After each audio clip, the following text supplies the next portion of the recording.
चिरां जिल्ला दुलाराय बर' फरायसा आफाद आरो टेन्डुवार दख'रानि बानजायनायाव जोंहा आदब आरो गुन गोनां सोलोंथाइनि मोनसे फोरोंगिरि सार आरो मेडाममोनखौ लानानै मोनसे सावरायनाय जालाङो आरो बेजों जोङो गुबैयै थांखि खालामो जे जोंनि बर' माहारिनि गेजेराव बर' समाजाव जोंहा बर' बिजोंजों सोलोंथाइ लानायखौ लानानै जोंनि फरायसाफोर आरो बिमा बिफा दिथागिरि फोरोंगिरि सार आरो मेडाममोनखौ लाफानानै जोङो मोनसे आदब आरो गुन गोनां सोलोंथाइखौ इयुन जोलैनि थाखाय मोनसे राफोद सुबुं धोन सोरजिनांगौनि थाखाय बे हाबाफारिखौ जोङो लादों। मानोना जोंहा बिसास दं, जों फोथायो जे गुबैयै समाजखौ दालांनांगौ, फोसाबलांनांगौ, जे रोजा रोजा फरायसाफोरखौ फरायसालिनिफ्राय बारहोनानै सुबुं समाज दोहोनाव जायगा लाहोनांगौनि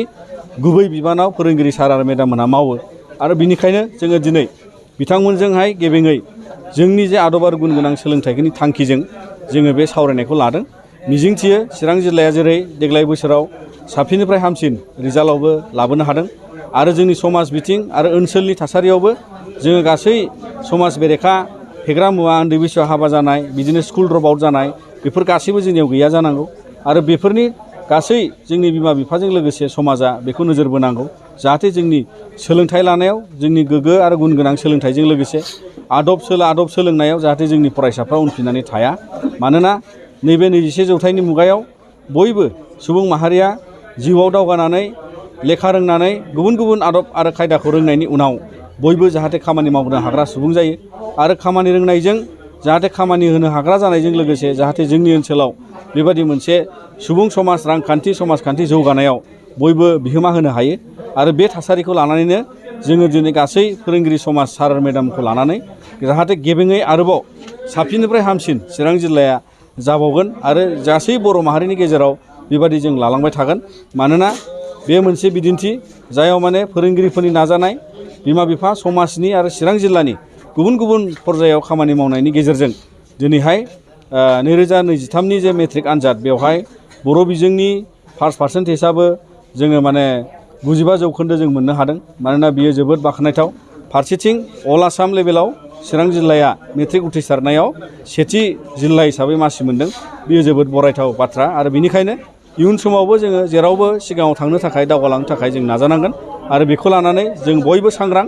आरो बेयाव जों नुबाय फोरोंगिरि मेडाम आरो सारमोनहाबो जोबोद सांग्रां आरो बिनि सायावनो जों मिजिंथिनानै जों आसा खालामो बयबो जोंनि बर' समाजाव जाहाथे बर' माहारिखौ बेबादिनो जों जयै दाफ्रामलांनो हागोन आरो गेरेमसा बर' माहारि दानायाव बयनिबो जाहाथे बिहोमाखौ लानानै बेबादि जोङो गोग्गो आदब आरो गुन गोनां सोलोंथाइजों जों दावगालांनो हागोन। साबायखर थाबाय बयनिसिमबो, रायजो राजाफोरनिसिम आंनि खुलुमनायखौ हरबाय। दिनै बे दैमालु हाइ स्कुलाव चिरां जिल्ला बर' चिरां जिल्ला बर' फरायसा आफादनि जि बानजायनाय, बे बानजायनायाव बेवहाय जि फोरोंगिरि जथुम जादों, बे फोरोंगिरि जथुमनि गेजेरजों आं बेखौनो मेसेज होनो नागिरदों जे दुलाराय बर' हारिया जौगानो थाखाय जोङो सोलोंथाइनि गोनांथिया माब्लाबाबो खम नङा आरो बेखायनो गुबुन गुबुन आफादफ्रा गुबुन गुबुन हाबाफारिजों लोगोसे सोलोंथाइनि हाबा मावगासिनो दङ। बर' फरायसा आफादा सोलोंथाइनि हाबा मावगासिनो, बर' थुनलाइ आफादा सोलोंथाइनि हाबा मावगासिनो आरो गुबुन गुबुन आफादफ्रा बेजों सेर सेर हेफाजाब होगासिनो दङ। आरो बेबायदि हाबाफारि हिसाबैनो जोङो दिनै बे दैमालु हाइ स्कुलाव चिरां जिल्ला बर' फरायसा आफादनि दैदेननाय बानजायनायाव नैबे टेन्डुवार्स आरो बेंटल आन्सलिक बर' फरायसा आफादनि जि बेंखनाव थानाय फोरोंगिरिफोर दङ, बिसोरखौ जयै लानानै जे फोरोंगिरि जथुम हांख्रायनाय जादों। बिनि गुबै थांखिया जाहैबाय जोंनि बर' सोलोंथाइनि जि हाबाफारि बा सोलोंथाइनि जि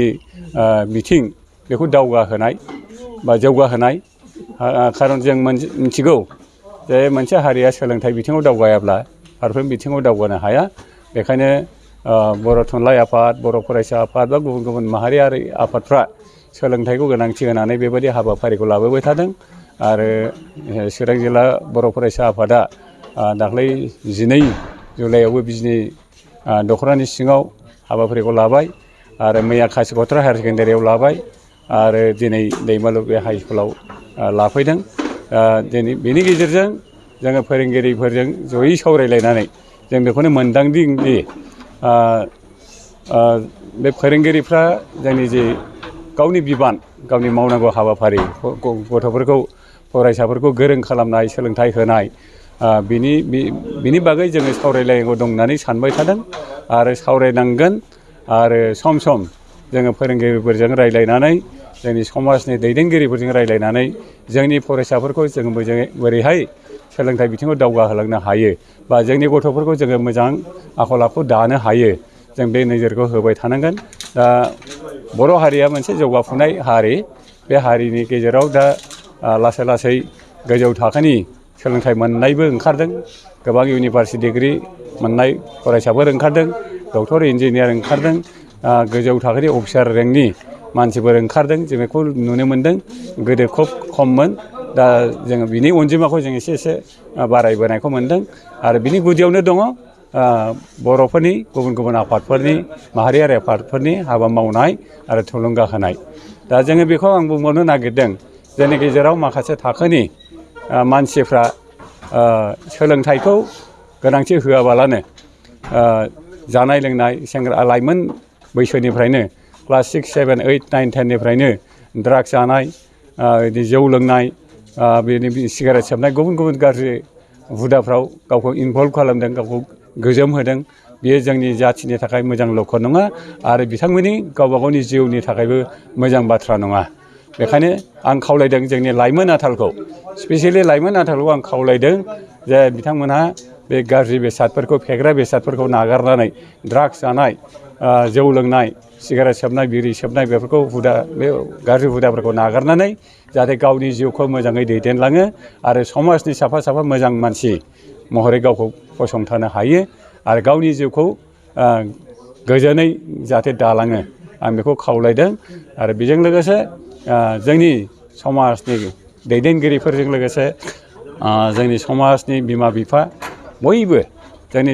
गथ' गथायनि सोलोंथाइया जाहाथे दावगालाङो समाजा जाहाथे गोग्गो जायो बिनि फारसे जोङो हाबा मावनांगोन आं बेखौबो लुबैयो आरो गोनांथि दं होननानै सानो आरो बेखायनो खावलायो।